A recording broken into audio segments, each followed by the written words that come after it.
we've been away for a couple of weeks, but it's nice to be back for the weekly pivot. As always, we do it with thanks to Blooms the Chemist, your first call pharmacy professionals. Our Aussie edition of the weekly pivot, Jack Heverin and Sharni Layton. We're in our own team uniform, Sharns. Look at us go. We are. We're really dressed up for today. We thought you all will miss us so much. We'll put on our best and we got in the Aussie spirit. Go Diamonds. Well, we're in the middle of the Aussie-New Zealand series at the moment, and thank you, by the way, for the Australian hoodie as well. No worries. This is the closest I'll ever get to wearing Australian uniform, so thank you. Enjoy it, because I am going to take it back. So No, you're not. No, you're not. Even with the cat hair on it, this is coming with me. I think I do have a bit of cat hair on it, actually. How have you seen the series so far? You've been in New Zealand. Did you enjoy it? I just loved it. Going over to Christchurch and seeing how much the city itself has rebuilt was phenomenal, but then getting along to the netball, it just got me really excited. And then moving along to Auckland, that was one of my favourite stadiums to play in, because I think that's where I got booed the most out of all places. And it is one of the toughest stadiums to play in. So the fact that the girls got a win there is huge, considering they had 2 losses in a row before that. We're going to talk about the series and what we've seen so far, but our team updates for this week, let's just have a quick look at Suncorp Super Netball before we have a look at the international series. I did say we've been away for a couple of weeks, and look at what we've missed in the meantime. The ins and the outs are extraordinary. I know. Well, this is what we missed when we were doing our shows, when we went on holidays. There's all these changes going on behind the scenes. A lot of girls under stress, but we already knew Lenise Potgieter had come into that Adelaide Thunderbirds side, and Kate Eddy leaving the Swifts and going to the Vixens, which was huge news for them. And the main thing with the outs is all the pregnancies going on. April Branley, Kim Ravallion, obviously Kim Green retired, a few out there for the Thunderbirds. Once again, they didn't have a super successful season, and a few changes there for the Firebirds as well. And I think it's really going to be the Thunderbirds and the Firebirds that are really going to want to lift off the bottom of that ladder for next year. There was one that we saw there too for the Firebirds. I just don't mind the move of Lara Dunkley, just to get her in as a replacement player while Mahalia Cassidy's still injured. Good move, I reckon. It is a good move. Smart move. And it's a great experience for her as well, obviously being a Melbourne girl, but you've got to take those opportunities when they come. And I think sometimes they're the ones that you expect the least. They often come out because they are that replacement player, and then they're like, what are we going to do now? Because they actually kill it. Yeah, and Lara will do exactly that. So we'll have more on that next week as more movements happen in Suncorp Super Netball. So back to the Aussie versus New Zealand series. It's all thanks to Blooms the Chemist, your first call pharmacy professionals. Series locked away at 1 apiece. The Diamonds winning in Game 2, and it was a far better Aussie team, Sharns. Oh, it was a far better Aussie team. The intensity was better. They played as a team. When they lost that first test in Christchurch, they were just really individual. But seeing that shooting at 91%, Gretel Tippett was a huge one for me. Really stepped up in the amount of ball that she was taking. Lisa Alexander had some great rotations, probably the best she's ever had with Tegan Phillip coming on in there as well. And Laura Sherian, wow, what a debut. 31 years old, the oldest one to ever debut for the Diamonds. And she just opened up the space. She has such a clear and precise pass, and she really just helped lift that Diamond side. So you should never say never. Never say never. She is the best inspiration for any young budding netballers out there, that you can do it, whether you're 20, 15 or 31. You're not going to make a comeback, eh? No, I'm definitely not. Yeah, you can have my spot. You stay here with us instead. Yeah. Let's have a look at what's trending. Then we're going to start with the coach, Lisa Alexander. We love Lisa. She's doing an extraordinary job, and she's brought up a magical milestone as well. Win number 100 as coach of the Australian Diamonds. That is a remarkable effort. A huge effort, especially in international netball, when you only have a certain amount of test matches per year. So Lisa came in at the end of 2011 after that World Cup with Norma Plummer, which was my first year. And so she literally had me for pretty much my whole career. We won the Com Games, we won the World Cup, and it was so exciting. Yeah. You know, and then she had to go through this redevelopment phase, which has been huge for her, because she was able to transition out of that first World Cup in 2011 with a really experienced side. But I think what I'm loving seeing now, and although it's her 100th test, is that she's actually starting to get that team playing really well together, and that is the team of the future. They had a really inexperienced side at the World Cup, so to see what they're capable of moving forward is really exciting. So huge congratulations to Lisa on your 100th, I mean, I was going to say birthday, but on your 100th test match. No, you can't say that about Lisa. She's timeless. She's got this team, she's got this team playing beautifully, but she does have this defence absolutely cranking at the moment. The defensive setup for the Diamonds is as good as it's looked in a while, I reckon. Yeah, absolutely. The defensive lineup at the moment is probably as good as it's looked since Laura Geitz and Julie Coletto. But to be fair, probably Julie Coletto and Laura Geitz, because I think at the World Cup and in the last couple of Test matches, it's the defence where they've played individually and they haven't played as a team, which is what shuts teams down.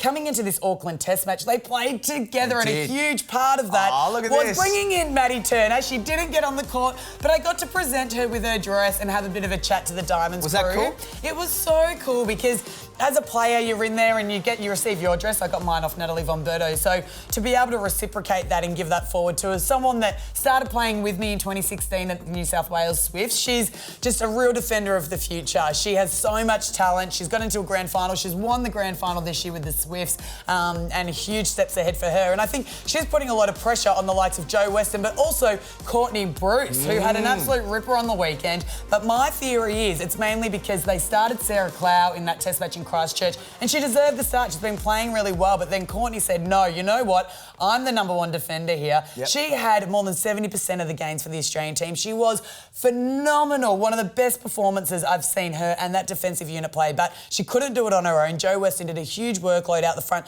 working around the body to put that ball up in the air so she could eat it up for dinner, and boy, she had an absolute cracker. She's a maniac when the ball's in the air, Courtney Bruce. It kind of reminds me of someone. Who? You! It's all thanks to Blooms the Chemist, your first call pharmacy professionals. The matchup of the series so far, Shams, that's how we're going to slant this one. It's normally our matchup of the week, but we're 2 games into this series, so it's a good chance for us to take stock of some of the key matchups. So for me at the moment, the main matchup has been between Ameliaranne Ekenasio and also Jo Weston. And honestly, it's so bizarre because Ekenasio got the MVP of that first game, but Jo Weston could have got it as well because she played so well against her.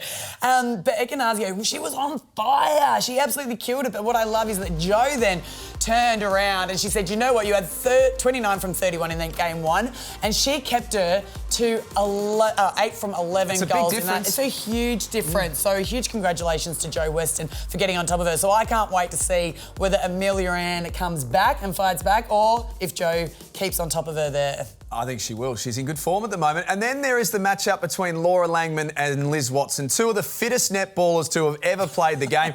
We expected this going in, that this was going to be huge, and it's delivered so far. Yeah, absolutely. These 2 are a huge muscle tussle between the 2 of them. And it's not so much I did, actually. Thank really you. Good, yeah. With them, it's not so much about the stats that they have, but if you just watch them on the court, just the amount that they cover each other off. Like, you don't get, a blocking stat or anything for that, but they're just fighting the whole time. They must be so exhausted. But Liz really helped shut down Laura Langman. I think Laura still maybe got the better of her. She had 41 feeds, but only 18 of those were goal assists. So still a little bit of work to do there. But for Liz Watson, I just love her in centre. I would actually love to see her in centre during the Super Netball season. Would you really? Yeah, I just think that she brings so much more, so much drive, that defence, and I think it would just bring a whole new mix-up to the Vixens. But yeah, she's been playing phenomenal. She has been fantastic. Keep an eye on them in the next game. Sharni's watching you, Liz. Sharni is watching you. In focus, something else that you've been watching over the 2 games so far, Shans, in particular the Diamonds and the way that they're just swapping around their goal circle. Well, this is something that hasn't worked for the Diamonds in previously, but these 3 just nailed it on the weekend. Gretel Tippett, as I said, 23 from 24, and her drives, the amount of centre passes she got was phenomenal. Then Bassett obviously doing her work under the post, but just having the ability to bring Tegan Phillip on and it was like she was an extra mid-quarter, but she still puts the goals up. So Bailey Mez came on for the New Zealand side, but they knew she was never going to shoot, so then you can double up on Maria Folau. Whereas with Tegan Phillip, she does a lot of the work on the outside, but if she needs to put the goal up, she does. She nailed it. She showed some real experience. Obviously not a newbie to the Australian team, but it's been a while since she was in there. But that just really confuses a defender, because if you've got someone short, someone tall, then someone moving, constantly swapping around, then it's just so hard to defend, and so they really nailed it. Well done, girls. Thanks to Blooms the Chemist, your first call pharmacy professionals. You're on a roll, Sharni, so let's have a look at your final say for this week.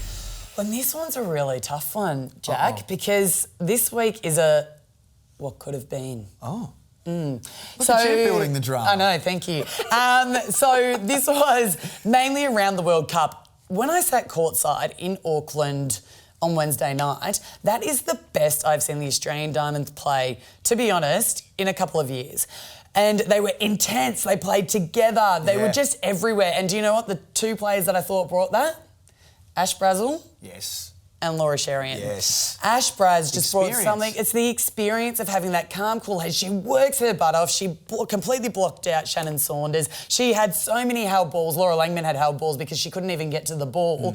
Tips, intercepts, all the rest of it. And then the clear head, as I said, of Laura Sherian earlier on. It's that experience and that speed and something that New Zealand wouldn't have expected. And I think that could have been the difference in the World Cup. I think it's a very, very good point you raised, Shans. Well done. And well done to you. Braz. We love Braz. She's one of our favourites here on the is. Weekly Pivot. Pump Here her are up. the next two games that are coming up. We're halfway through the series.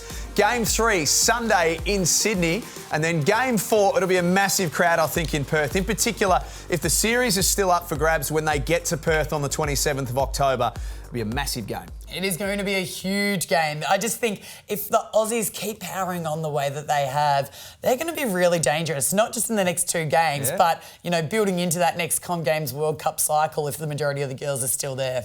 We love Blooms the Chemist. They're great supporters of us here on the Weekly Pivot, and we thank them once again for being with us, your first call pharmacy professionals, and we thank you for being with us as well. I've got a new jumper. Shans is on fire. We'll see you next week.